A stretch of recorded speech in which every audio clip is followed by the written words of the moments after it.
एक बार एक किसान के पास एक गाय होती है, एक भैंस होती है। वो दोनों आपस में बहुत ही अच्छी सहेली होती है। किसान गाय को घर में खूंटे से बांध कर रखता और भैंस को जंगल में चराने के लिए ले जाता, क्योंकि भैंस दूध ज़्यादा देती थी। एक दिन किसान बोलता है, अब तुम आराम करो, सुबह चलेंगे जंगल में। तभी गाय उस भैंस से पूछती है, बहन, तुम मुझे एक बात बताओ, जंगल की घास कैसी है? मैं तो यहाँ पर सारा दिन खूंटे पर बंधी बंधी परेशान हो जाती हूँ। तुम्हें तो जंगल में तरह तरह की घास खाने को मिलती होगी, ठंडा ठंडा पानी भी पीने को मिलता होगा, बताओ ना बहन।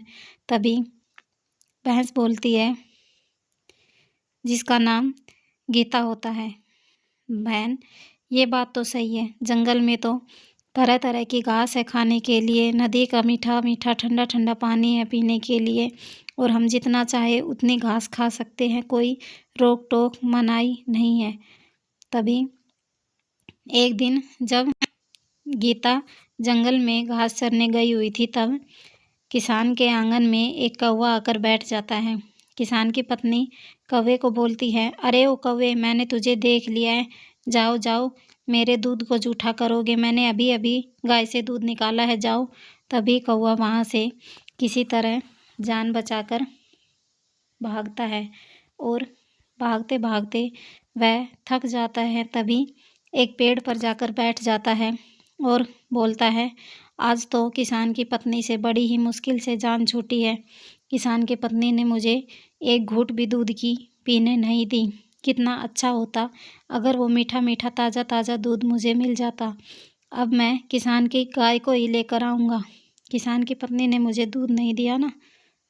तभी थोड़ी देर बाद कौवा उसकी गाय राधा के पास चला जाता है और गाय से पूछता है, गाय गाय, किसान तुम्हें खाने के लिए क्या देता है?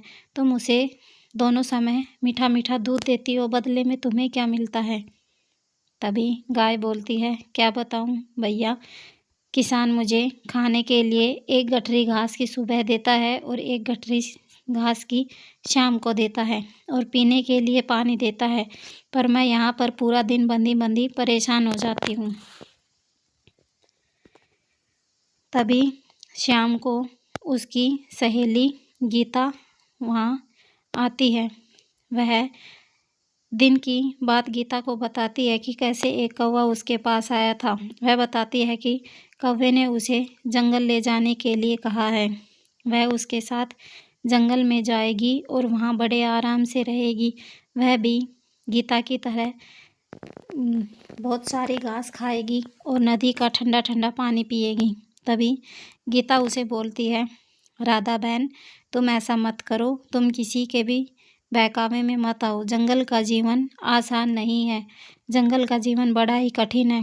वहाँ पर तरह तरह के जानवर है, शेर भेड़िए, वो तुम्हें नोच खाएंगे।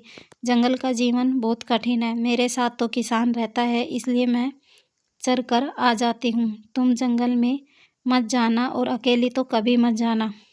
इतनी ही देर में वो बातें कर रही होती है कि वहाँ पर कौवा भी आ जाता है। वह गाय से बोलता है, गाय गाय, चलो, हमारे पास इतना समय नहीं है, चलो जल्दी करो।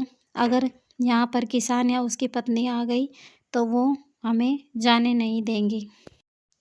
गीता बहुत मना करती है, लेकिन राधा उसकी एक बात भी नहीं मानती है। वह कौवे को अपनी पीठ पर बैठाकर वहाँ से चली आती है।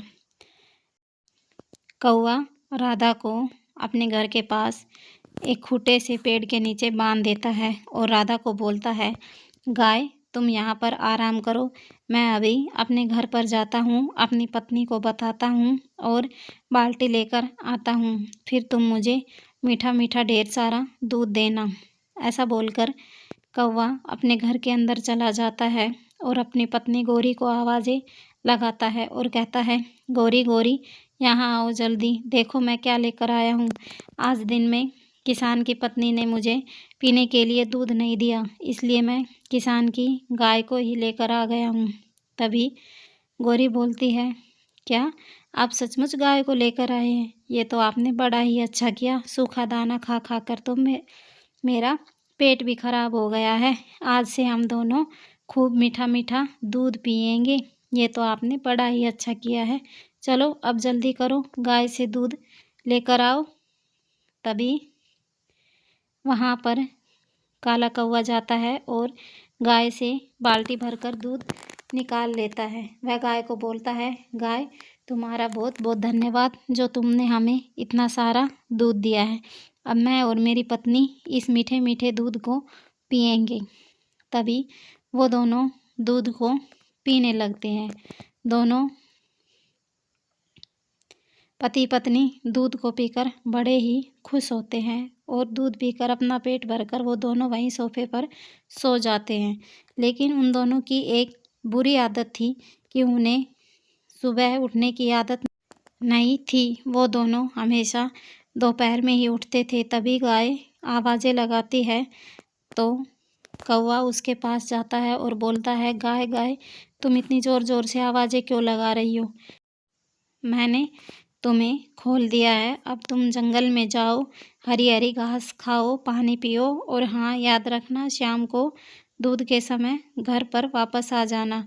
तभी गाय बोलती है, ठीक है भैया, मैं अभी जाती हूँ, मुझे आज बहुत ज़ोर से भूख लगी हुई है। वहाँ पर मैं घास खाकर पानी पीकर दिन भर घूमकर जंगल की सैर कर कर शाम को दूध के समय पर आपके घर पर आ जाऊँगी, तब तुम मेरा दूध निकाल लेना। गाय वहाँ से जंगल की तरफ चली जाती है। वह जाते हुए बहुत ही खुश होती है। जब वह पानी पी रही होती है तब उसे एक जंगली जानवर की आवाज़ आती है। उस आवाज़ को सुनकर वह बहुत ज़्यादा घबरा जाती है और वहाँ से रोते हुए भागने लगती है। उसे लगता है कि अब शेर उसे खा ही जाएगा। वह ज़ोर ज़ोर से रोती हुई भागती है और एक गुफ़ा में जाकर पहुंच जाती है। सुबह से शाम हो जाती है और वो वहीं पर उस गुफ़ा में ही होती है। वह रोने लगती है और कहती है, काश मैंने अपनी सहेली गीता की बात मान ली होती।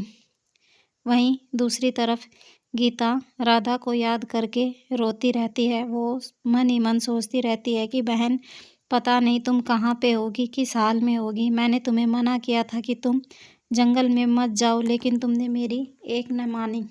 तभी वहाँ पर राधा चली आती है। वह उसे देखकर बहुत ज़्यादा खुश होती है। तभी राधा उसे जंगल की सारी बात बताती है कि कैसे उस कौवे ने अपने मतलब के लिए उसे ले जाया था और उसने उसे जंगल में छोड़ दिया। जैसे तैसे वह अपनी जान बचाकर वहाँ से भागी है।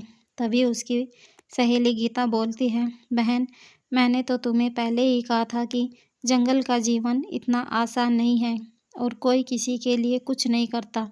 वह बहुत ही चालाक कौवा था जो तुम्हें अपने स्वार्थ के लिए लेकर गया था। उससे तुमसे दूध चाहिए था, इसलिए वह तुम्हें यहाँ से लेकर गया। किसान बहुत ही अच्छा है, उसने हमें धूप से बचाया, बारिश से बचाया, सर्दी से बचाया। हम बीमार हुए तो हमें दवा दी। हमें अपने मालिक से कभी भी गद्दारी नहीं करनी चाहिए। दोस्तों, अगर आपको कहानी अच्छी लगी तो काव्या टून्स को सब्सक्राइब करें।